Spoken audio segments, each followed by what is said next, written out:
Hi, welcome to Suchi world. ಇವತ್ತಿನ topic ಏನಪ್ಪ ಅಂದರೆ ಭಾರತದ ರಾಜ್ಯಗಳು ಮತ್ತು ಕೇಂದ್ರಾಡಳಿತ ಪ್ರದೇಶಗಳು. ಭಾರತದಲ್ಲಿ ಒಟ್ಟು 28 ರಾಜ್ಯಗಳು ಮತ್ತು 8 ಕೇಂದ್ರಾಡಳಿತ ಪ್ರದೇಶಗಳನ್ನು ನಾವು ನೋಡಬಹುದು.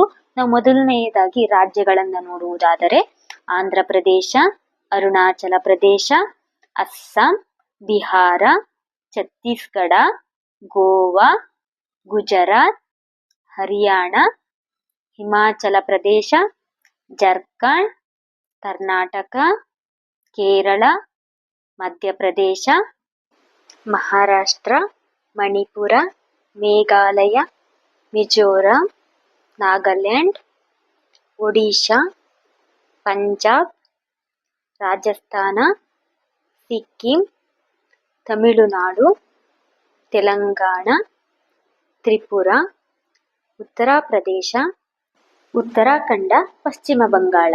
ಹಾಗೆ ಕೇಂದ್ರಾಡಳಿತ ಪ್ರದೇಶಗಳನ್ನು ನಾವು ನೋಡೋದಾದರೆ ಅದಕ್ಕೂ ಮೊದಲು ಕೇಂದ್ರಾಡಳಿತ ಪ್ರದೇಶ ಎಂದರೇನು ಅಂತ ನೋಡೋಣ. ಕೇಂದ್ರಾಡಳಿತ ಪ್ರದೇಶ ಎಂದರೆ ರಾಜ್ಯವಲ್ಲದ ಕೇಂದ್ರ ಸರ್ಕಾರದ ನೇರ ಆಡಳಿತದಲ್ಲಿ ನಡೆಯುವ ಪ್ರದೇಶಗಳಾಗಿರುತ್ತವೆ. ಇದರಲ್ಲಿ ನಾವು 8 ಕೇಂದ್ರಾಡಳಿತ ಪ್ರದೇಶಗಳನ್ನು ನೋಡಬಹುದು. ಅವು ಯಾವ್ಯಾವ ಅಂತ ನಾವು ನೋಡೋದಾದರೆ ಮೊದಲನೆಯದು ಅಂಡಮಾನ್ ಮತ್ತು ನಿಕೋಬಾರ್ ದ್ವೀಪಗಳು, ಎರಡನೆಯದು ಚಂಡೀಗಢ, ಮೂರನೆಯದು ದಾದ್ರಾ ಮತ್ತು ನಗರ ಹವೇಲಿ ಹಾಗೂ ದಮನ್ ಮತ್ತು ದಿಯು, ನಾಲ್ಕನೆಯದು ದೆಹಲಿ, ಐದನೆಯದು ಜಮ್ಮು ಮತ್ತು ಕಾಶ್ಮೀರ, ಆರನೆಯದು ಲಡಖ್, ಏಳನೆಯದು ಲಕ್ಷದ್ವೀಪ, ಎಂಟನೆಯದು ಪುದುಚೇರಿ.